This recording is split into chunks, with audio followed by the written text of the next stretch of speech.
Hello दोस्तों, एक बार फिर स्वागत है आपका अपने यूट्यूब चैनल श्री एकेडमी पे, जहां पर हम सिर्फ पढ़ते नहीं हैं, याद भी करते हैं। तो जो हमारी फतेह MPPSC का बैच चल रहा था एकदम फ्री, कैसा एकदम फ्री, जो हमारा बैच चल रहा था जिसमें हम पूरे MPPSC सिलेबस, जो MPPSC 2023 का प्री का जो पूरा सिलेबस है उसको पूरा फ्री में कवर करने वाले हैं। और कब कब क्लास इसकी कैसे होंगी, इस सब की हम आपको जानकारी पहले दे चुके हैं। तो जो हमारा फतेह MPPSC 2023 का बैच था उसमें हमने मध्य प्रदेश का प्राचीन इतिहास जो है उसको कवर कर लिया है। साथ ही साथ मध्य प्रदेश का मध्यकालीन इतिहास की ये आज आखिरी क्लास है। इसके पहले हम जो भी हमारी रियासतें रही हैं, चाहे वो प्राचीन मध्य प्रदेश से हो या फिर चाहे वो मध्यकालीन इतिहास को, हमने सबको बहुत अच्छे से पढ़ लिया है। अगर आपने हमारी क्लासेस नहीं देखी हैं तो प्लीज़ जाकर देखिए, क्योंकि हमने बहुत अच्छे से कवर किया है उसमें।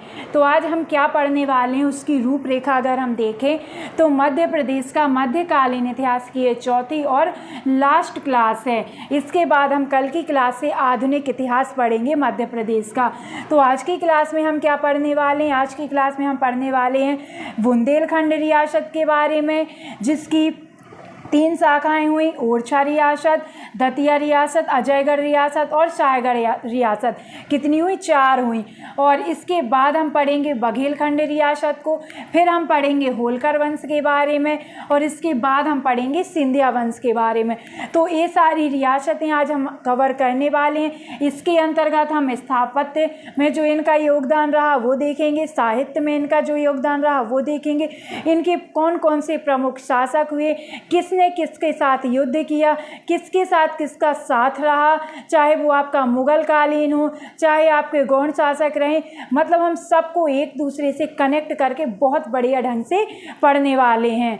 तो बने रहिए हमारे साथ। मैं हूँ श्वेता चौरसिया, और अगर अभी तक आपने हमारे चैनल को सब्सक्राइब नहीं किया, पहली बार हमसे जुड़ रहे हैं, तो प्लीज़ जाकर चैनल को सब्सक्राइब कर लीजिए। साथ ही साथ बेल आइकन पर भी क्लिक कर लीजिए, जिससे आपको हमारी वीडियोज़ की अपडेट सबसे पहले मिले, क्योंकि अब हम डेली अपनी क्लासेस को कंटिन्यू रख रहे हैं।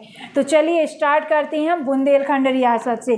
तो बुंदेलखंड रियासत में हम देखें ओरछा रियासत, दतिया रियासत, अजयगढ़ और सायगढ़, ये 4 रियासतें यानी बुंदेलखंड रियासत पर ये 4 भाग में इन्होंने शासन किया है। ठीक है, तो अब हम देखते हैं, अगर हम बुंदेलखंड रियासत की पृष्ठभूमि की बात करें तो ऐसा माना जाता है जो बुंदेलखंड रियासत ये किसके वंशज माने गए, इनके शासक ये किसके वंशज माने गए हैं?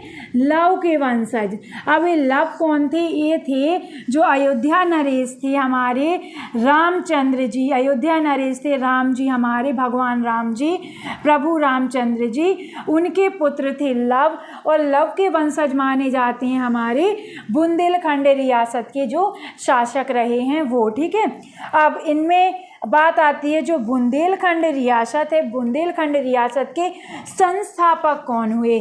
तो बुंदेलखंड रियासत के संस्थापक कौन हुए? तो आपको याद रखना है वीर सिंह बुंदेला जी बुंदेलखंड रियासत के संस्थापक हैं। वीर सिंह बुंदेला जी बुंदेलखंड रियासत के संस्थापक हैं, आपको याद रखना है।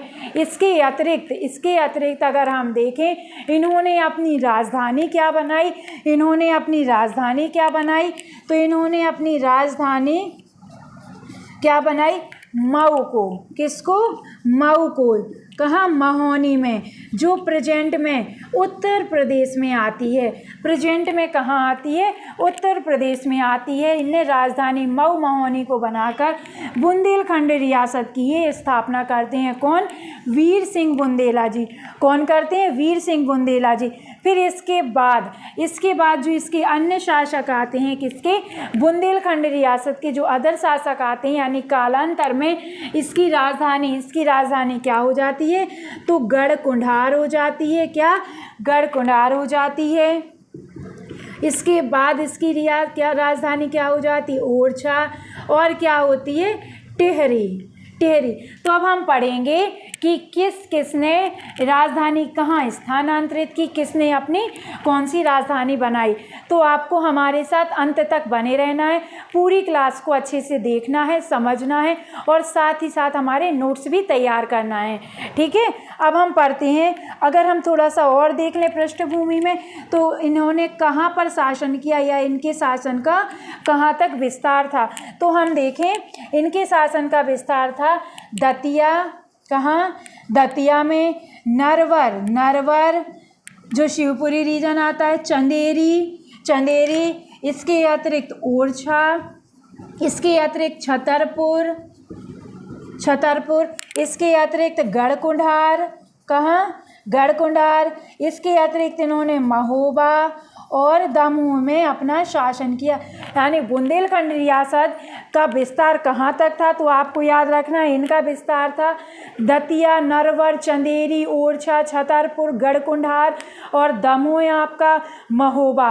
ये इनके राज्य का क्या था, विस्तार था। शाहगढ़, ये सब इनके राज्य का क्या था, विस्तार था, आपको याद रखना है। अब हम देख लेते हैं प्रमुख रियासतों को अलग अलग। तो हम सबसे पहले आप पढ़ते हैं ओरछा रियासत के बारे में, फिर हम पढ़ेंगे दतिया के बारे में, फिर अजयगढ़ रियासत और लास्ट में शाहगढ़ रियासत को पढ़ेंगे। तो अब हम सबसे पहले देख लेते हैं ओरछा रियासत के महत्वपूर्ण फैक्ट जो हमारे MPPSC या मध्य प्रदेश के किसी भी एग्जाम में बन सकते हैं। इन क्लासेस को अपने फ्रेंड्स के साथ भी ज़्यादा से ज़्यादा शेयर करिए, क्योंकि यहाँ पर सिलेबस आपको एकदम फ्री में पढ़ाया जा रहा है और फ्री के साथ साथ बहुत अच्छे से पढ़ाया जा रहा है। तो जिनके पास सभी सुविधाएं उपलब्ध नहीं हैं उनके लिए ये क्लासेस बहुत महत्वपूर्ण रहने वाली हैं। तो प्लीज़ इन क्लासेस को ज़्यादा से ज़्यादा अपने फ्रेंड सर्किल के साथ शेयर करिए। तो चलिए अब हम पढ़ लेते हैं ओरछा रियासत के बारे में। सबसे पहले बुंदेलखंड की रियासत क्या है, ओरछा रियासत। अब हम पढ़ते हैं ओरछा रियासत के बारे में। तो ओरछा रियासत के बारे में अगर हम फैक्ट देखें तो जो ओरछा रियासत है, ओरछा रियासत में सबसे पहले हम बात कर लें प्रमुख शासकों की। किसकी, प्रमुख शासक कौन कौन से रहे हैं। तो प्रमुख शासक में आपको सबसे पहले तो याद रखना है वीर सिंह बुंदेला जी को, जिन्होंने बुंदेलखंड रियासत की क्या की, स्थापना की। इसके बाद आते हैं अर्जुन पाल। कौन आते हैं, अर्जुन पाल। फिर आते हैं वीरपाल, फिर आते हैं मलखान सिंह, फिर मलखान सिंह के बाद आते हैं आपके रुद्र प्रताप, फिर भारती चंद, फिर मधुकर शाह, फिर आते हैं आपके वीर सिंह बुंदेला, जुझार सिंह, पहाड़ सिंह। कौन, जुझार सिंह, जिनके टाइम पे मतलब जिनके भाई कौन थे, हरदौल जी थे, लाला हरदौल, जिन्हें बुंदेलखंड में ग्राम देवता के रूप में पूजा जाता है। तो हम जुझार सिंह के बारे में पढ़ेंगे। फिर इसके बाद हम पढ़ेंगे पहाड़ सिंह के बारे में, फिर आपके सुजान सिंह, इंद्रमणि और यशवंत सिंह। और इसके साथ साथ हम चंपत राय और छत्रसाल के बारे में पढ़ेंगे, महाराजा छत्रसाल के बारे में, जो औरंगजेब के टाइम पे जो मुगलों से युद्ध होता है उसमें ये जो बुंदेला विद्रोह होता है उसका ये नेतृत्व करते हैं और छतरपुर को बसाते हैं। तो हम इनके बारे में पढ़ेंगे। ये चंपत राय के ही उत्तराधिकारी या पुत्र थे। फिर हम पढ़ेंगे भगवत सिंह के बारे में, फिर हम पढ़ेंगे उद्योत सिंह के बारे में और इसके बाद इनके प्रमुख शासक कौन हुए, विक्रमादित्य। तो हम इन सब के बारे में पढ़ने वाले हैं। तो अब हम सबसे पहले अगर बात कर लें प्रमुख शासक में किसकी, रुद्र प्रताप की। तो जो आपके रुद्र प्रताप थे, अभी हमने क्या पढ़ा था, जो राजधानी थी शुरुआत में, जो बुंदेलखंड की राजधानी थी वो मऊ महोनी, जो वर्तमान में कहाँ पर है, उत्तर प्रदेश में। लेकिन जो इनके रुद्र प्रताप होते हैं, बुंदेलखंड रियासत के शासक रुद्र प्रताप होते हैं, ये अपनी राजधानी 1531 में ओरछा को बनाते हैं। क्या करते हैं, ओरछा को राजधानी बनाते हैं। कौन, रुद्र प्रताप। इसके बाद हम देखें भारती चंद के बारे में। किसके बारे में? भारती चंद के बारे में। तो जो भारती चंद हैं ये ओरछा को पूर्ण रूपेण राजधानी बनाते हैं। देखो बिल्कुल कंफ्यूज नहीं होना, आपके एग्जाम में क्वेश्चन बनता है ओरछा को राजधानी कौन बनाता है, तो आपको याद रहना है रुद्र प्रताप को। लेकिन पूर्ण रूपेण राजधानी कौन बनाता है, तो भारती चंद बनाते हैं। अगर रुद्र प्रताप नहीं आता है तब आप भारती चंद को ही टिक करेंगे, इतना याद रखना आपको। अब इसके अतिरिक्त जो भारती चंद ने ये स्थापत्य में इनका योगदान क्या रहा है, ये किस चीज़ का निर्माण करवाते हैं, तो हम देखें ये रानी महल का निर्माण करवाते हैं। किसका? रानी महल का ये निर्माण करवाते हैं। इसके अतिरिक्त क्या करते हैं, जो शहर पनाह हैं, कहाँ पर? शहर पनाह आपकी ओरछा दुर्ग में। रानी महल, शहर पनाह ये सब कहाँ है? आपकी ओरछा दुर्ग में है। उसका निर्माण कौन करवाता है? उसका निर्माण कौन करवाता है? भारती चंद करवाती हैं।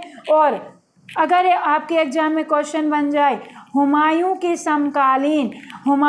समकालीन बुंदेलखंड का कौन सा शासक था, तो आपको याद रखना है कौन था?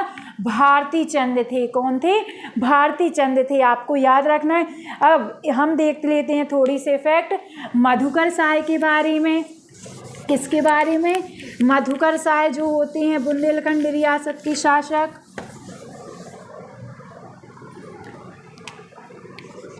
मधुकर शाह है। अगर हम मधुकर शाह जी के बारे में पढ़ें तो ये क्या करवाते हैं, ये राम राजा मंदिर का निर्माण करवाते हैं। जो आपके ओरछा में राम राजा मंदिर है, जो एकमात्र ऐसा मंदिर है जहाँ पर राम जी की पूजा भगवान के रूप में भी और राजा यानी शासक के रूप में होती है। इन्हें कि तोपों की सलामी दी जाती है, इसलिए इनकी पूजा राजा के रूप में भी होती है और भगवान के रूप में भी होती है। इसलिए मंदिर का नाम क्या है? राम राजा मंदिर। ये कहाँ पर है? आपके ओरछा में है। कहाँ पर? ओरछा में। किस नदी के तट पर है? तो आपको याद रखना है बेतवा नदी के तट पर है। और इसका निर्माण कौन करवाता है? तो इसका निर्माण करवाते हैं आपके मधुकर शाह। कौन करवाते हैं? मधुकर शाह इसका निर्माण करवाते हैं। अब हम देखें जो मधुकर शाह थे, मधुकर शाह क्या करते थे? तिलक धारण करते थे, मस्तक पर तिलक लगाते थे, जिसके कारण इनको तिलक शाही भी कहा जाता था। क्या? तिलक शाही भी कहा जाता था। तो बुंदेलखंड रियासत के वह कौन से शासक थे जिन्हें तिलक शाही के नाम से जाना जाता था? तो आपको याद रखना है मधुकर शाह को जाना जाता था। अब हम पढ़ें वीर सिंह बुंदेला जी के बारे में। किसके बारे में? वीर सिंह बुंदेला के बारे में। वीर सिंह बुंदेला। वीर सिंह बुंदेला ये क्या करते हैं, इनके टाइम पे मुग़लों के साथ अच्छी बनने लगती है। जहांगीर का टाइम पीरियड शुरू हो जाता है तो इनको ओरछा की रियासत दे दी जाती है, जिस कारण से क्या करते हैं, जहांगीर महल का निर्माण करवाते हैं। कहाँ पर? आपके ओरछा में करवाते हैं। साथ ही जहांगीर के कहने पर अबुल फजल की हत्या कर देते हैं। अबुल फजल की क्या कर देते हैं? हत्या कर देते हैं। बाकी हमने मुग़ल में जब पढ़ा था तब इनको और अच्छे से और इनके बारे में बहुत डिटेल से पढ़ा था, आप पिछली क्लास से जाकर ज़रूर देखिए, ठीक है। तो जहांगीर महल का निर्माण करवाते हैं, अबुल फजल की ये क्या कर देते हैं? हत्या कर देते हैं। किसके कहने पर? आपके वीर सिंह जहांगीर के कहने पर ही हत्या कर देते हैं। साथ ही क्या करते हैं? दतिया किला और करेरा जो आपका कहाँ पर है? शिवपुरी में है। इन किलों का क्या करते हैं? ये निर्माण करवाते हैं, किले का निर्माण करवाते हैं। अब इसके बाद इनके आती हैं, इनके उत्तराधिकारी कौन होते हैं? जुझार सिंह बुंदेला के बारे में हम पढ़ेंगे। किसके बारे में? जुझार सिंह बुंदेला के बारे में।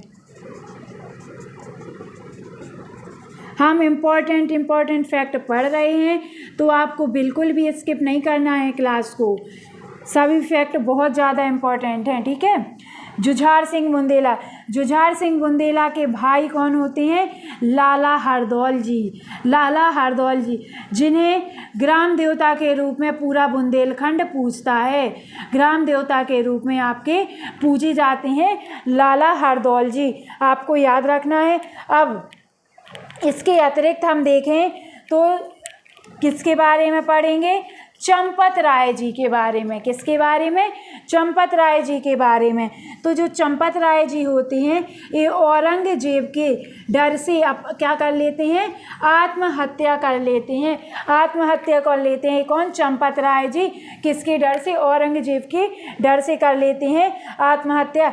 अब इनके जो पुत्र होते हैं वो होते हैं महाराजा छत्रसाल। कौन? महाराजा छत्रसाल। अब हम इनके बारे में डिटेल से थोड़ा पढ़ लें, क्योंकि ये महान शासक हुए हैं।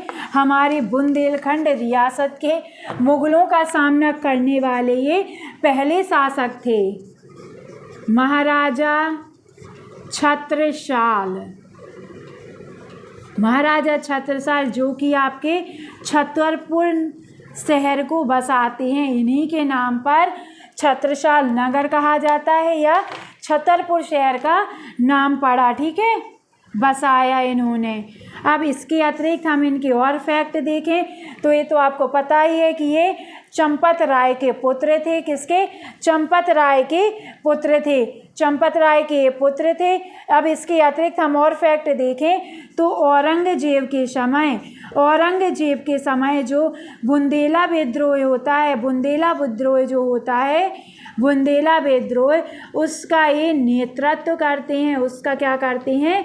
नेतृत्व करते हैं। और जब बुंदेला विद्रोह होता है, बुंदेला विद्रोह जब होता है तो उस समय पर जो मुगल सूबेदार कौन? मोहम्मद खां बंगरा। क्या? मोहम्मद खां बंगरा जो है, मोहम्मद खां बंगरा के आक्रमण, जो मोहम्मद खां बंगरा है ये आक्रमण कर देता है बुंदेलखंड पर। तब ये किसकी सहायता लेते हैं? तब ये पेशवा बाजीराव फर्स्ट जो हैं उनकी मदद लेते हैं और ये उनकी मदद से मोहम्मद खां बंगरा को क्या कर देते हैं? हरा देते हैं। क्या कर देते हैं? हरा देते हैं। और जो आपका जैतपुर है, क्या है? जैतपुर का जो किला है, जैतपुर का किला को मुक्त करा लेते हैं। महाराजा छत्रसाल जी जो थे, जिन्होंने छतरपुर शहर बसाया और औरंगजेब समय जो इनका बुंदेला विद्रोह होता है उसका ये नेतृत्व करते हैं। फिर जो मुगल सूबेदार मोहम्मद खां बंगरा रहता है वो आक्रमण करता है। तब ये पेशवा बाजीराव जो रहते हैं, पेशवा बाजीराव प्रथम, उनकी सहायता लेते हैं और जो जैतपुर का किला है उसको मुक्त करा लेते हैं। ठीक है, उसको स्वतंत्र करा लेते हैं। और फिर यहीं से इनको बाजीराव को क्या मिलती है? मस्तानी मिलती हैं। कौन? मस्तानी मिलती हैं। आपको याद रखना है। अब जो महाराजा छत्रसाल थे, महाराजा छत्रसाल इतने बड़े शासक थे कि इनको लेकर हमारे बुंदेलखंड में एक कहावत बोली जाती है। वो क्या बोली जाती है? यानी इनके राज्य का विस्तार बताया जाता है। क्या? राज्य का विस्तार बताया जाता है कि इनका राज्य का विस्तार कितना था। तो उसे एक कहावत के थ्रू बताया जाता है। कहा जाता है इत जमुना उत नर्मदा इत चंबल उत टोंस, और छत्रसाल से लड़न की काहू को न रही होश। इनके लिए एक कविता बोली जाती है जिसमें बताया जाता है कि इनके राज्य का विस्तार जमुना से लेकर चंबल तक और नर्मदा से लेकर टोंस तक था। इतने एरिया में इन्होंने शासन किया है और कोई भी इनके सामने टिक नहीं पाता था। कोई भी इनके सामने क्या था? टिक नहीं पाता था। ये इतने महान शासक हुए, इसलिए इनको कहा गया है इत जमुना उत नर्मदा इत चंबल उत टोंस, छत्रसाल से लड़न की रही न काहू को होश। ये इनके लिए बोला जाता है। अब हम पढ़ें इनके बाद कौन आते हैं? आपके पृथ्वी सिंह आते हैं। कौन? पृथ्वी सिंह आते हैं। कौन आते हैं? पृथ्वी सिंह। और जो महाराजा छत्रसाल थे, इनका संग्रहालय अगर आपके एग्जाम में क्वेश्चन बन जाए, इनका संग्रहालय कहाँ पर है? तो कहाँ पर है? धुबेला में है। जो किस जिले में आता है? किस जिले में आता है धुबेला? धुबेला आता है आपके छतरपुर जिले में। कहाँ पर? छतरपुर जिले में आता है आपका धुबेला। ठीक है, जहाँ पर आपके महाराजा छत्रसाल का क्या है, संग्रहालय है। क्या है, संग्रहालय है। अब हम पढ़ लेते हैं पृथ्वी सिंह के बारे में। तो जो आपके पृथ्वी सिंह हुए बुंदेलखंड रियासत के, ये क्या करते हैं, ये पृथ्वीपुर दुर्ग का निर्माण करवाते हैं। पृथ्वीपुर दुर्ग का क्या करवाते हैं, ये निर्माण करवाते हैं। इसके अब जो आपके सामंत सिंह रहे, ठीक है, जो सामंत सिंह जो हैं, सामंत सिंह महेंद्र की उपाधि देते हैं, जो आपके सामंत सिंह हुए, इनके बाद पृथ्वी सिंह के बाद इनको महेंद्र की उपाधि दी जाती है। महेंद्र की उपाधि दी जाती है, किसके द्वारा दी जाती है, तो जो आपका मुगल बादशाह हुआ कौन, शाह आलम। कौन, शाह आलम प्रथम, जो इसका शाह आलम प्रथम के द्वारा सामंत सिंह को महेंद्र की उपाधि दी जाती है, मुगल बादशाह के द्वारा। आपको याद रखना है। अब हम थोड़ी सी जानकारी पढ़ लें विक्रमजीत सिंह के बारे में। किसके बारे में, विक्रमजीत सिंह के बारे में। तो राजधानी अभी हमने देखा था ओरछा कौन लेकर जाता है, तो अब जो टेहरी है, ये टेहरी को अपनी राजधानी बनाते हैं कौन, विक्रमजीत सिंह बनाते हैं। ओरछा रियासत की राजधानी विक्रमजीत सिंह टेहरी को बना लेते हैं, ठीक है। और इसका बाद में नाम कब, 1783 में क्या होती है, टेहरी राजधानी बनती है। फिर 1785 में इसका नाम बदल के टीकमगढ़ कर दिया जाता है। तो अगर आपसे क्वेश्चन पूछा जाए टीकमगढ़ का जो पहले नाम क्या था, वो क्या था, टेहरी के नाम से टीकमगढ़ को जाना जाता है। 1785 में टेहरी से इसका नाम बदल कर क्या हो गया, टीकमगढ़ हो गया। अब जो आपके विक्रमजीत सिंह थे, विक्रमजीत सिंह 1812 में क्या है, जब ब्रिटिश इंडिया कंपनी से ये क्या करती हैं, सुरक्षा संधि कर लेते हैं। ये ब्रिटिश ईस्ट इंडिया कंपनी से सुरक्षा संधि करने वाला शासक कौन हुआ, विक्रमजीत सिंह हुआ। और इस सुरक्षा संधि हुई, इसमें बात करें हस्ताक्षर की, तो जो आपके बुंदेलखंड के जो मतलब बुंदेला थे, उनकी तरफ से किसने, या ओरछा रियासत की तरफ से किसने साइन किए, किसने वहाँ पर हस्ताक्षर किए, तो आपको याद रखना है दक्कन लाल ने किए। और जो आपकी ब्रिटिश ईस्ट इंडिया कंपनी थी, इनकी तरफ से किसने साइन किए, तो जॉन वॉकर ने साइन किए। किसने, जॉन वॉकर ने साइन किया, आपको याद रखना है। अब हम पढ़ लेते हैं, हमारी ओरछा रियासत कंप्लीट हो गई है, जिसमें हमने सारे फैक्ट बहुत अच्छे से पढ़ लिए हैं। अब हम पढ़ लेते हैं हमारी दतिया रियासत के बारे में। किसके बारे में, दतिया रियासत के बारे में।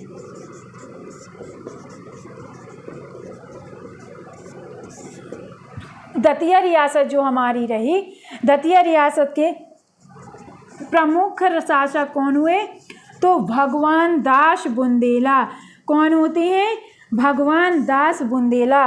भगवान दास बुंदेला जो हैं, एक इनको कौन शासक बनाता है आपकी दतिया रियासत का, तो आपको याद रखना है जो आपके वीर सिंह बुंदेला जी थे। वीर सिंह बुंदेला जी क्या करते हैं, जब हमने पढ़ाया आपको, दतिया किले का निर्माण करवा कर, दतिया किले का जो निर्माण है उसकी जमींदारी या उसकी जो जागीर थी, जो आपकी जागीरदारी थी या जमींदारी थी, जमींदारी को भगवान दास बुंदेला को क्या कर देते हैं, सौंप देते हैं। ठीक है, क्या कर देते हैं, सौंप देते हैं। अब दतिया रियासत के जो प्रमुख शासक वो कौन कौन से हुए, तो एक तो अपने भगवान दास बुंदेला जी ही आ गए। कौन, भगवान दास बुंदेला जी। इसके अतिरिक्त तो कौन होते हैं, शुभकरण बुंदेला जी। कौन, शुभकरण बुंदेला जी। फिर आते हैं आपके दलपत राव बुंदेला जी। कौन, दलपत राव बुंदेला जी। इसके बाद आते हैं आपके रामचंद्र बुंदेला जी। कौन, रामचंद्र बुंदेला जी। और लास्ट में पृथ्वी सिंह बुंदेला जी दतिया रियासत के प्रमुख शासक होते हैं। तो अगर हम देखें शुभकरण बुंदेला जी के बारे में, किसके बारे में, शुभकरण बुंदेला जी के बारे में अगर हम कुछ फैक्ट देखें, तो जो आपके शुभकरण बुंदेला जी थे, इनके समकालीन कवि कौन थे, इनके समकालीन कवि कौन थे? गोरेलाल। गोरेलाल कवि किनके समकालीन थे? तो आपको याद रखना शुभकरण बुंदेला जी के समकालीन थे। और इन्होंने मुगल सेना का वीर सेनापति किसे कहा है? तो आपको याद रखना है शुभकरण बुंदेला को कहा है। शुभकरण बुंदेला जी के समकालीन कवि गोरेलाल जी हुए, जिन्होंने शुभकरण बुंदेला जी को मुगल सेना का वीर सेनापति कहा है, आपको याद रखना है। अब हम इसके अतिरिक्त और फैक्ट देखें, और किस पुस्तक में, यानी जो गोरेलाल जी की कौन सी पुस्तक थी, तो किस पुस्तक में इन्होंने बताया है? छत्र प्रकाश में शुभकरण जी को मुगल सेना का वीर सेनापति बताया गया है। अब हम थोड़ी सी फैक्ट पढ़ें अगर पृथ्वी सिंह बुंदेला जी के बारे में। किसके बारे में? पृथ्वी सिंह बुंदेला। पृथ्वी सिंह बुंदेला, तो पृथ्वी सिंह बुंदेला जी को हिंदी साहित्य का रसनिधि के नाम से जाना जाता था। किस नाम से? रसनिधि के नाम से। हिंदी साहित्य का रसनिधि के नाम से किस बुंदेला शासक को जाना जाता था? पृथ्वी सिंह बुंदेला को। किसको? पृथ्वी सिंह बुंदेला को। ठीक है, आपको याद रखना है। अब हम इनके जो और शासक हुए, कौन? दलपत राव बुंदेला जी। कौन? दलपत राव बुंदेला जी। तो दलपत राव बुंदेला जी के बारे में अगर हम पढ़ें तो सबसे पहले हम इनका नाम देख लेते हैं। वास्तविक नाम इनका क्या था? तो आपको इनका वास्तविक नाम याद रखना है, प्रताप सिंह। क्या था? इनका वास्तविक नाम था प्रताप सिंह। कौन? प्रताप सिंह इनका वास्तविक नाम था, जो प्रतापगढ़ किले का निर्माण करवाते हैं। प्रतापगढ़ किले का निर्माण आपके प्रताप सिंह यानी दलपत राव बुंदेला जी करवाते हैं, आपको याद रखना है।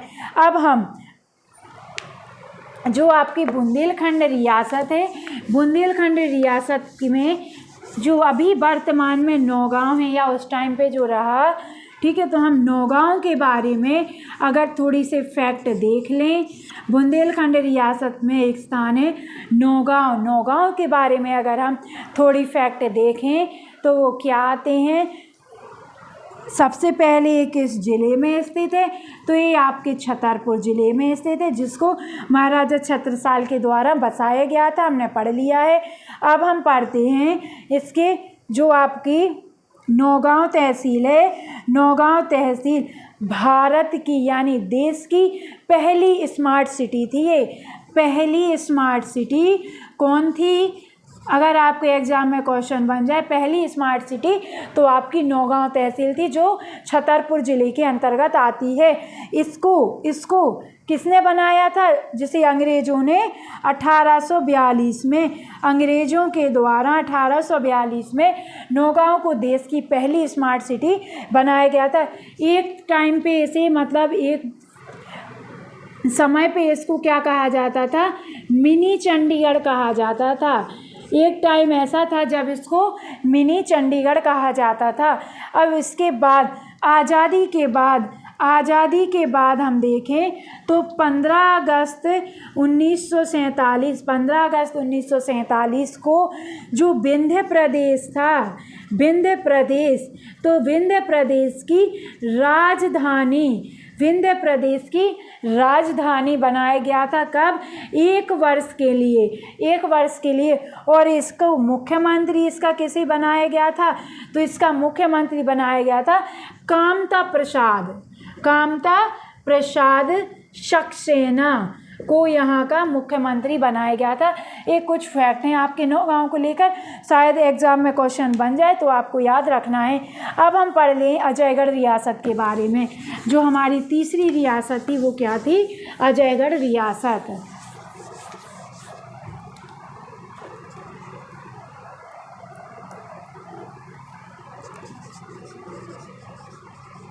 वीडियो को लाइक कर दीजिए अगर अभी तक नहीं किया है आपने, साथ ही साथ में प्यारे प्यारे से कमेंट भी कर दीजिए।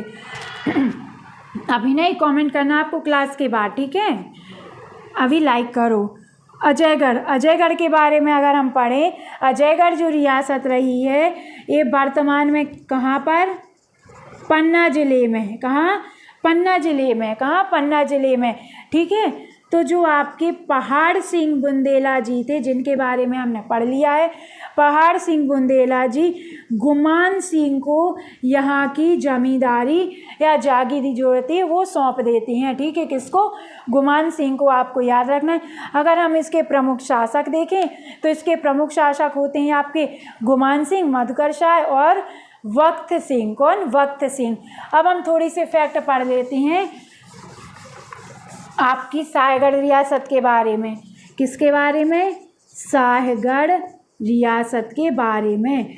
तो शाहगढ़ रियासत जो आपकी रही है, शाहगढ़ रियासत में 15वीं शताब्दी तक तो गौड़ राज्य था, जो जिनके बारे में हम कल की क्लास में बहुत अच्छे से 1 घंटे में पूरा कवर किया है हमने। गौड़ जो रियासत रही है, गोंडवाना रियासत, आप जाकर देखिए, बहुत अच्छे से पढ़ाया है उसमें। तो जो आपकी 15वीं शताब्दी तक तो गौड़ शासकों का शासन रहता है, कहाँ, आपकी शाहगढ़ रियासत में। उसके बाद जब ये छत्रसाल बुंदेला जी जो थे, छत्रसाल बुंदेला जी के टाइम पे बुंदेलखंड रियासत का भाग बनती है आपकी शाहगढ़ रियासत, ठीक है। अब इसके प्रमुख शासक कौन कौन हुए, तो महाराजा छत्रसाल। अब जब बुंदेलखंड में शाहगढ़ रियासत मिलती है किसके टाइम पे, छत्रसाल बुंदेला जी के टाइम पे, तो सीधी सी बात है इसके प्रमुख शासक तो सबसे पहले कौन आएंगे, छत्रसाल बुंदेला जी ही आएंगे। इसके अतिरिक्त हृदय शाह, पृथ्वीराज और वक्त वली, वक्त सिंह थे आपकी दतिया के, सॉरी अजयगढ़ के, लेकिन शाहगढ़ रियासत में आपको याद रखना है वक्त वली थे, ठीक है। अब हम देखें जो वक्त वाली प्रमुख शासक हुए, इसके प्रमुख शासक जो वक्त वाली हुए, कौन, वक्त वाली, इनके बारे में ऐसा कहा जाता है ये आपकी शाहगढ़ रियासत के सबसे शक्तिशाली शासक थे। और इनके प्रमुख सेनापति, जिससे आपके एग्जाम में अभी क्वेश्चन बन चुका है आपके एग्जाम में, वो क्या बना था, बोधन दउआ, बोधन दउआ। बोधन दउआ किसके सेनापति थे, तो आपको याद रखना है किसके सेनापति थे, वक्त वली के थे, जो आपकी शाहगढ़ रियासत के शासक थे, आपको याद रखना है। इसके अतिरिक्त जो आपके वक्त सिंह रहते हैं, ये 1857 की क्रांति में, जो 1857 की क्रांति होती है उस समय शाहगढ़ रियासत पर वक्त वली शासन कर रहे होते हैं और ये अंग्रेज़ों के खिलाफ युद्ध करते हैं। अगर एग्जाम में क्वेश्चन बन जाए अंग्रेजों के मतलब 1857 की क्रांति के समय पर शाहगढ़ रियासत पर कौन शासक था, तो आपको याद रखना है वक्त वली था, जिनके प्रमुख सेनापति कौन हुए, बोधन दउआ, जिससे आपके एग्जाम में क्वेश्चन भी बन चुका है, आपको याद रखना है। अब हम अगर स्थापत्य कला देखें, स्थापत्य में योगदान देखें आपकी बुंदेलखंड रियासत का, तो हम आपको इसको बिना लिखे बताते हैं, आपको ध्यान से बस सुनना है। क्या करना है, ध्यान से सुनना है, क्योंकि हम सब पढ़ चुके हैं, अब हम आपको थोड़ा सा रिवाइज करवा रहे हैं, इसलिए हम लिखेंगे नहीं, सिर्फ आपको बताएंगे।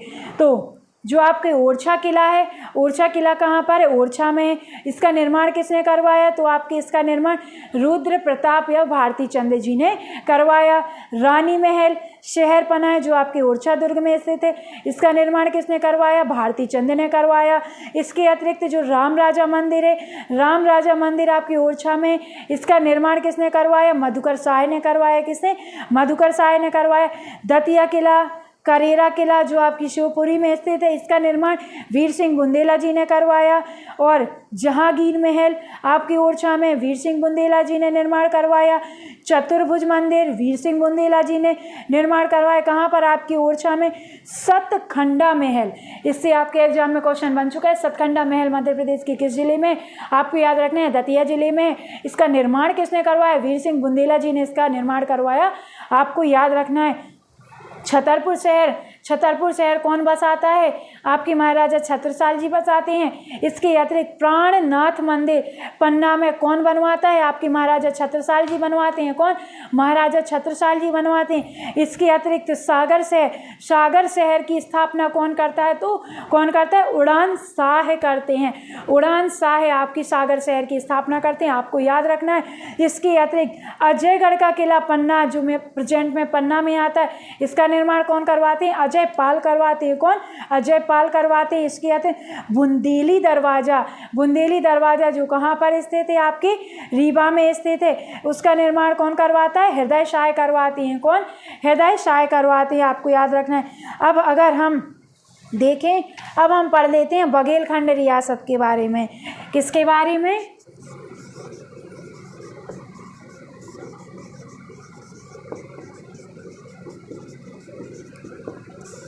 बघेलखंड रियासत के बारे में हम थोड़ा सा पढ़ लेते। अब हम पढ़ लेते हैं हमारी बघेलखंड रियासत के बारे में। किसके बारे में? बघेलखंड रियासत के बारे में। बघेलखंड जो रियासत थी, तो यहाँ पर ये ऐसा माना जाता है, जो आपके बघेल थे, बघेल मूलतः कहाँ के थे? मूलतः किस वंश से थे? गुजरात के सोलंकी या चालुक्य से संबंधित थे। किससे? चालुक्य से संबंधित थे। ठीक है, चालुक्य से संबंधित थे। अर्णोराज जो थे, कौन? अर्णोराज ये आपके सोलंकी वंश जो था, सोलंकी वंश के शासक कौन हुए? आपके कुमारपाल। कौन? कुमारपाल जो हुए, इनकी ये मौसी के बेटे थे। कौन? अर्णोराज थे। ठीक है, अर्णोराज थे। व्याघ्रपाली बघेलपाली जो थे, उनका सामंत बनाया था। ठीक है, जो किसके वंशज कहलाए? आपके बघेल कहलाए, उनके वंशज बघेल कहलाए। ऐसा माना जाता है मूलतः गुजरात के सोलंकी या चालुक्य से संबंधित थे।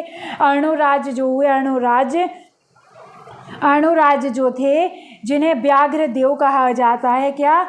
व्याघ्रदेव कहा जाता है। तो ऐसा माना जाता है, जो आपके सोलंकी थे, उसमें जो एक शासक थे कुमारपाल, उनकी मौसी के बेटे थे, उनको इन्होंने जो आपके क्या थे? सामंत बनाया था, आपको याद रखना है। इसीलिए जो आपके व्याघ्रदेव हैं, व्याघ्रदेव को बघेल वंश का आदि पुरुष कहा जाता है। बघेल वंश का आदि पुरुष किसे कहा जाता है? व्याघ्रदेव को कहा जाता है, आपको याद रखना है। और इनके पुत्र होते हैं कौन? कर्णदेव इनके पुत्र होते हैं, जिनके शासन के टाइम पे 1299 में अलाउद्दीन खिलजी ने गुजरात पर आक्रमण किया था। अलाउद्दीन खिलजी ने कर्णदेव के शासन काल में गुजरात पर आक्रमण किया था, आपको याद रखना। इनके पुत्र होते हैं भीमल देव। कौन?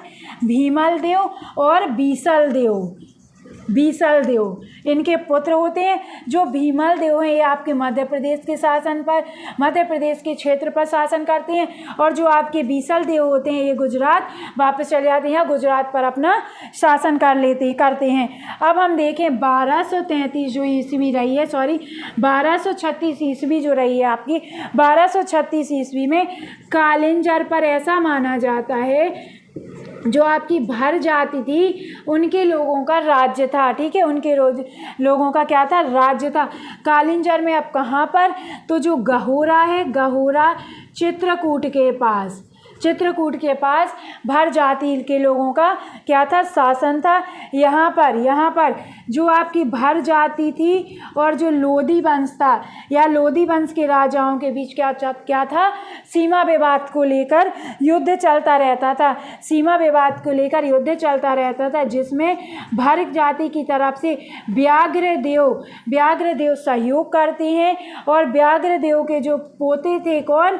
भीमल देव जो आपके कर्णदेव के पुत्र होते हैं। ठीक है, कर्णदेव के जो पुत्र होते हैं, जो आपके भीमल देव क्या करते हैं? जीत के बाद जो आपकी भर जाती है, वो भर जाती इनको गहोरा सौंप देती है, गहोरा का क्षेत्र इनको सौंप देती है।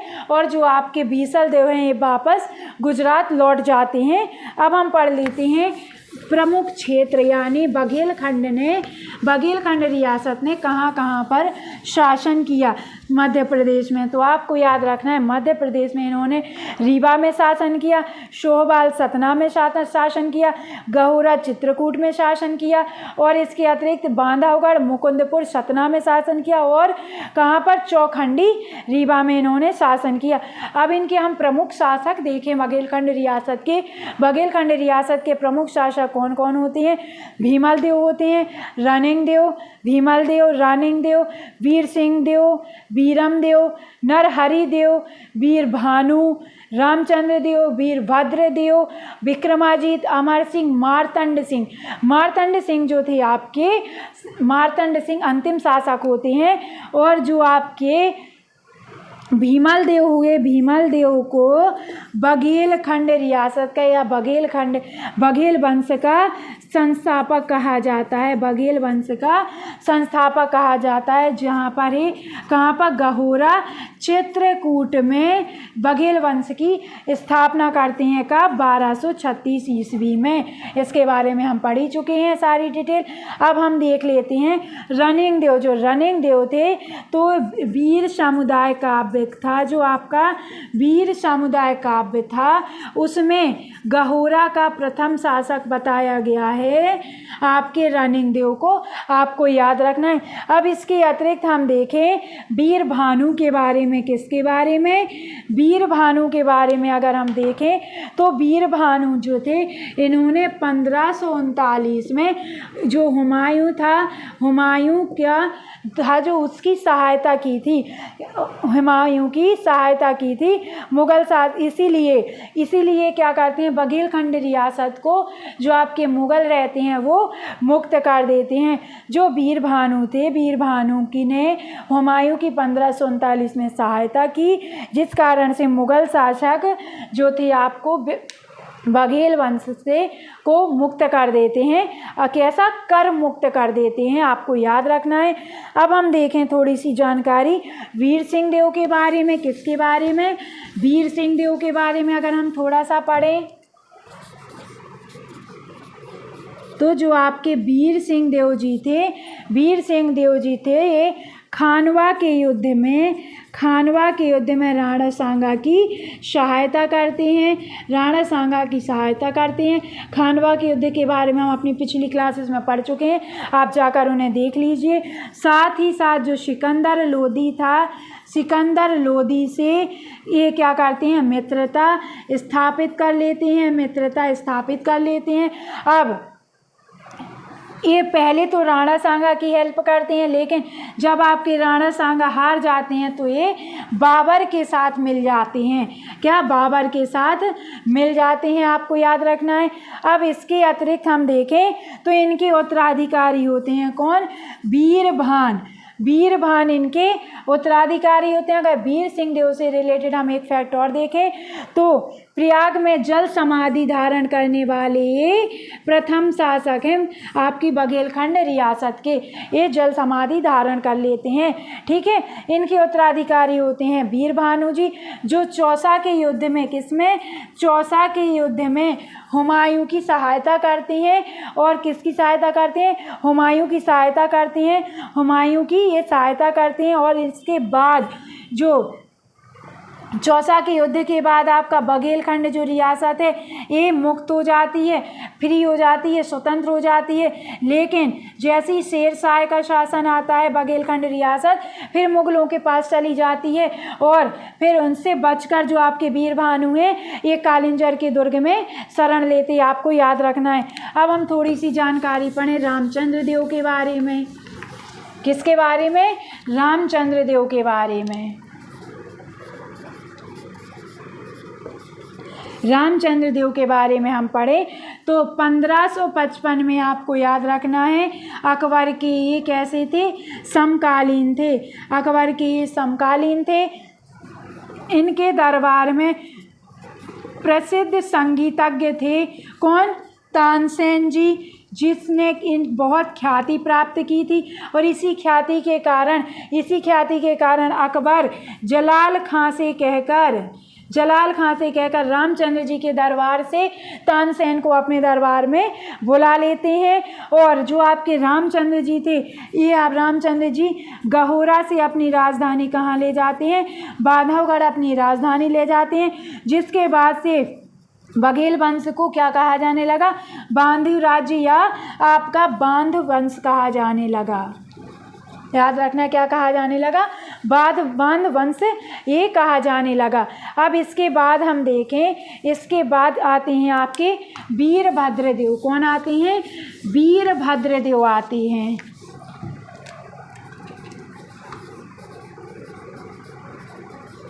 वीरभद्रदेव क्या करते हैं, अकबर जो रहते हैं, अकबर इन्हें राजा की उपाधि देते हैं, इसलिए महाराजा वीरभद्रदेव कहा जाता है।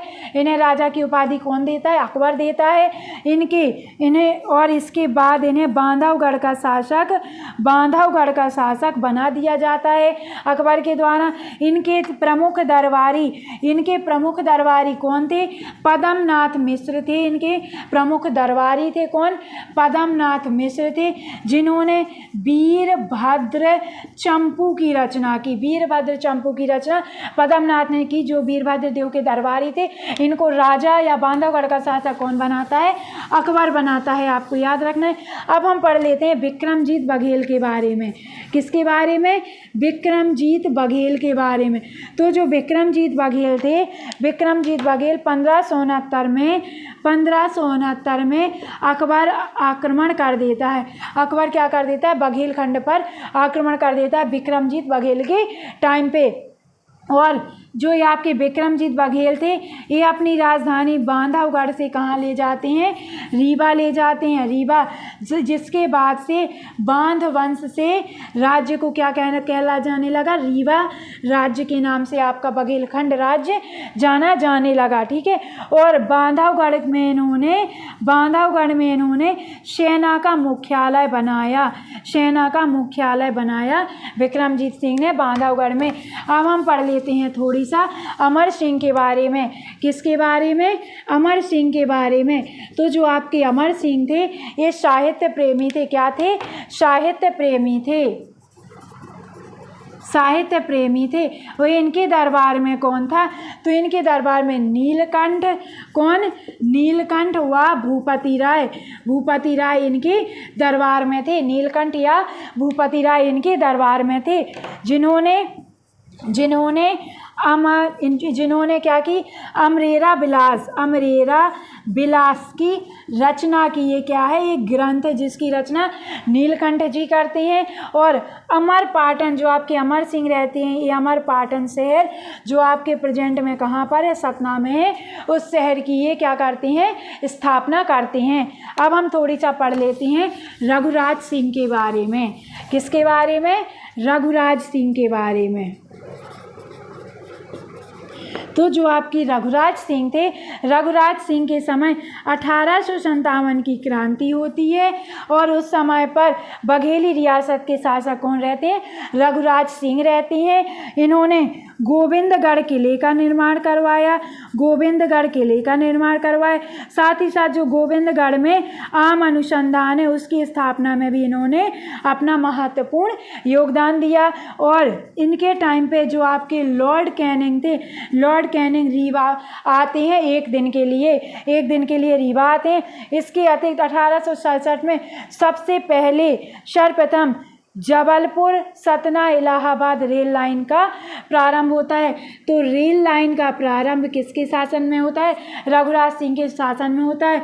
और कहाँ से होता है, तो जबलपुर, सतना और आपका इलाहाबाद, प्रयागराज। ठीक है।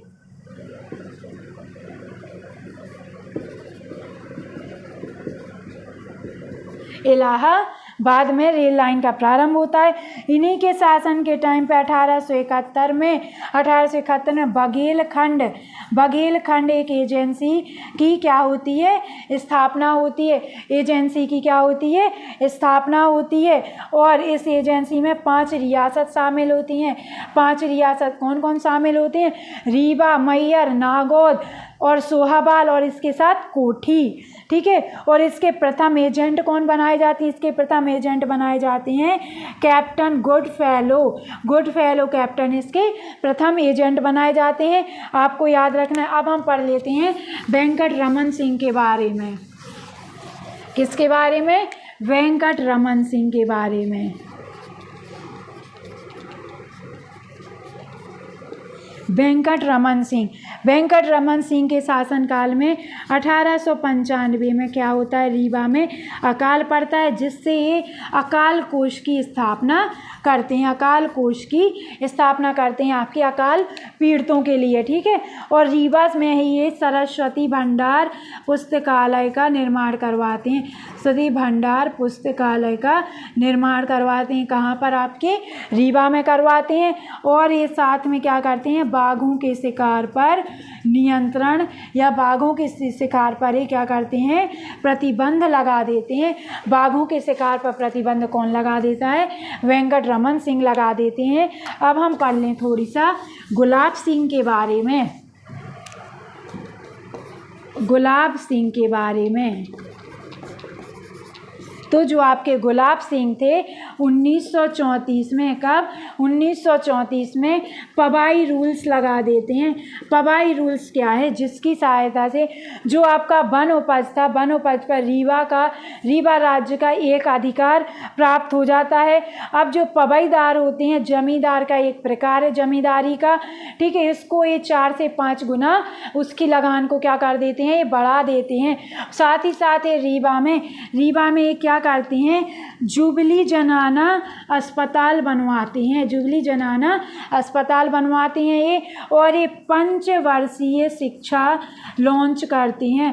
पंचवर्षीय शिक्षा जो योजना है उसको लागू करते हैं। कब? 1936 में।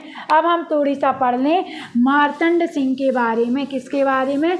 मार्तंड सिंह के बारे में, जो आपके बघेलखंड रियासत के अंतिम शासक हुए। कौन? मार्तंड सिंह। मार्तंड सिंह के बारे में अगर हम पढ़ें तो इनके टाइम पे रीवा रियासत का क्या होता है? विलय हो जाता है। कब?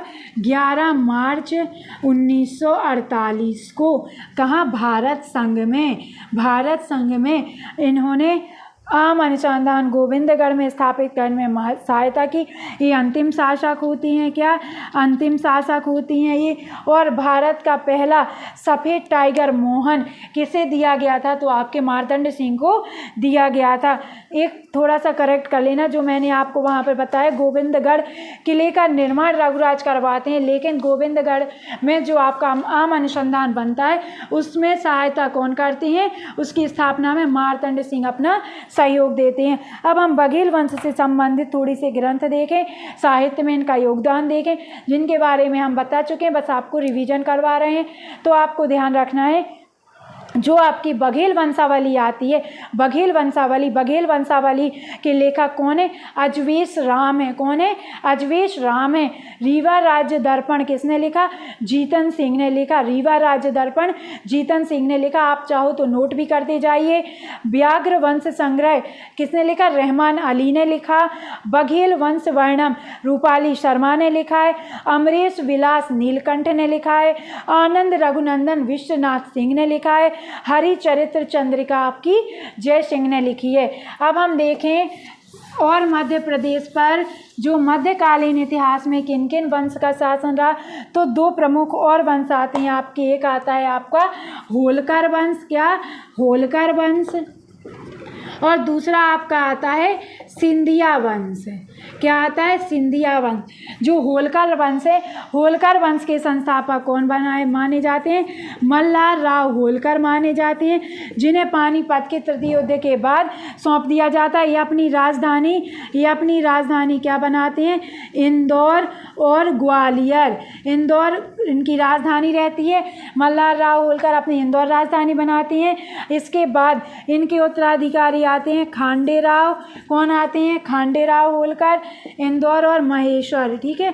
खांडे राव होलकर आते हैं। इनके उत्तराधिकारी फिर खांडे राव होलकर के उत्तराधिकारी कौन आते हैं? माले राव आते हैं, जो ख़त्म हो जाते हैं। फिर इनके बाद इनकी जो मृत्यु के बाद इनकी माँ शासन करती हैं कौन? अहिल्याबाई। अहिल्याबाई शासन करती हैं और ये 30 वर्षों तक शासन करती हैं। कितने? 30 वर्षों तक शासन करती हैं। उसके बाद 13 अगस्त 1759 को इनकी मृत्यु हो जाती है। किसकी? अहिल्याबाई की मृत्यु हो जाती है। और ये किसकी सहायता से अपना शासन चलाती हैं? तो जो तुकोजी होलकर थे, इनके सेनापति की सहायता से ये अपना क्या करती हैं? शासन चलाती हैं। अब हम थोड़ी सी जानकारी देख लें सिंधिया के बारे में। तो सिंधिया के जो संस्थापक थे वो कौन थे? राणोजी सिंधिया थे। राणोजी सिंधिया थे। इन्होंने अपनी राजधानी उज्जैन बनाई। और जो दौलत राव थे, दौलत राव के टाइम पे राजधानी क्या हो जाती है? ग्वालियर हो जाती है। ये हमारे अन्य शासक या अन्य प्रमुख वंश रहे। तो आई होप दोस्तों जो मध्यकालीन इतिहास था हमारे मध्य प्रदेश का, हमने उसको बहुत अच्छे से पढ़ लिया है। साथ ही साथ आपने सीख भी लिया होगा और नोट्स भी बना लिया होगा। अगर अभी तक आपने हमारी प्राचीन इतिहास की और मध्यकालीन इतिहास की जो पिछली क्लासेस रही